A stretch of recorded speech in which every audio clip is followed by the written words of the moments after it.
खाली है, नगरी अंधेर है। खजाना खाली है और नगरी अंधेर है, क्योंकि इस अयोग्य सरकार के कारण हमारी अर्थव्यवस्था जो है चरमराई है, खजाना खाली हुआ है और आज के समय जनता पूरी तरीके से त्रस्त है। जब हम लोगों ने सरकार श्री हेमंत सोरेन जी को सौंपी और वो माननीय मुख्यमंत्री जी बने, तब खजाना जो था भरा हुआ था, आर्थिक स्थिति बहुत ही मजबूत थी। और अगर हम हर आंकड़ों को देखें, हर आंकड़े को देखकर तर्क और तत्वों के आधार पर देखें कि वित्तीय परिस्थितियां क्या थीं, आर्थिक स्थिति क्या थी और खजाने में कितना पैसा था, तो स्पष्ट आपको नजर आएगा कि खजाना भरा हुआ था। रघुवर जी की सरकार में 5 साल में राजस्व यानी रेवेन्यू जो था वो लगभग 54,000 करोड़ से लेकर 84,000 करोड़ बढ़ा।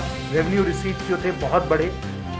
और विशेष जो केंद्र सरकार का दिल का रिश्ता था और है भी अभी भी झारखंड के साथ, जो केंद्र सरकार का दिल का रिश्ता है झारखंड सरकार से, वो आप जो केंद्रीय सरकार की जो कंट्रीब्यूशन है, जो उनका योगदान है बजट में, वो आप उसके द्वारा आप देख सकते हैं।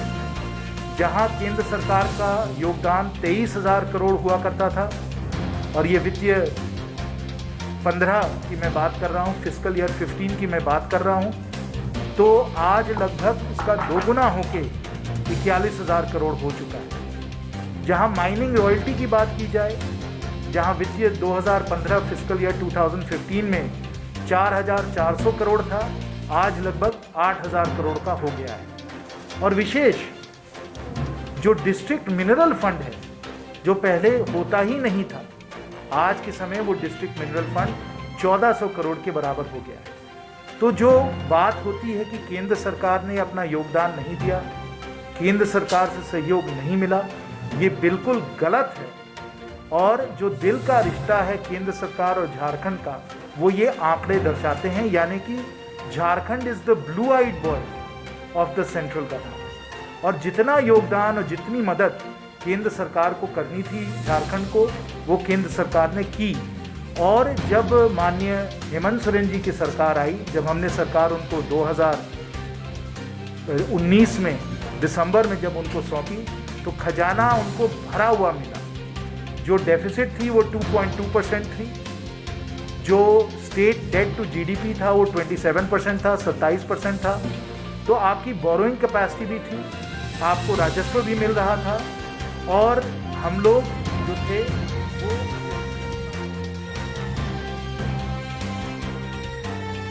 पूर्व में भारत सरकार के मंत्री भी रहे हैं। हजारीबाग के चुनकर आए हैं लोकसभा में माननीय जयंत सिन्हा जी। उन्होंने आज अपने विद्वता का परिचय देते हुए बहुत सारी बातें कही। उनके पिता भी भारत के पूर्व वित्त मंत्री रहे हैं। उन्होंने भी आर्थिक विषय को लेकर विदेशों में पढ़ा है, नौकरी भी की और उसके बाद भारतीय जनता पार्टी के सांसद भी बने, भारत सरकार के मंत्री भी बने। हम लोगों को लग रहा था कि विदेशों में पढ़े लिखे लोग शायद हम जैसे लोगों से थोड़ा ज़्यादा जानते होंगे, थोड़ा ज़्यादा समझते होंगे। लेकिन आज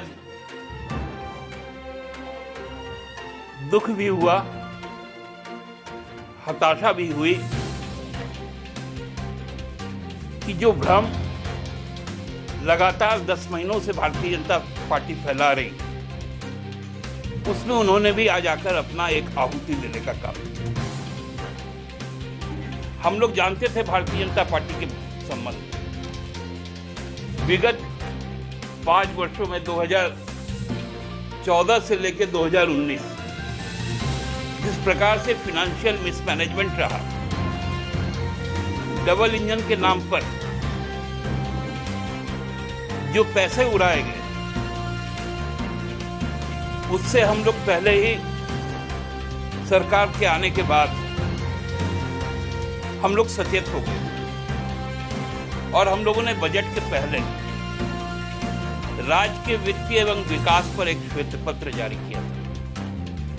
मार्च 2020 को बजट के पूर्व ये श्वेत पत्र हम लोगों को इसलिए जारी करना पड़ा था क्योंकि जब हम 2014 में सरकार को छोड़कर जा रहे थे और रघुवर जी सरकार संभाल रहे थे तो हमने राज्य की विकास दर 12.5% पर छोड़ी थी और जब रघुवर जी ने सरकार को छोड़ा और हम लोगों ने सरकार गठन करने का काम किया जनादेश के बाद तो राज्य का विकास दर टूटती है आस, जब थकती है सांस, जब रूठते हैं अपने मुंह मोड़ता है जमाना, जब अंगड़ाई लेता है संकल्प फिर बनती है कहानी, बनते हैं अनमिट निशान। देखिए मेरे साथ संघर्ष की दास्तान।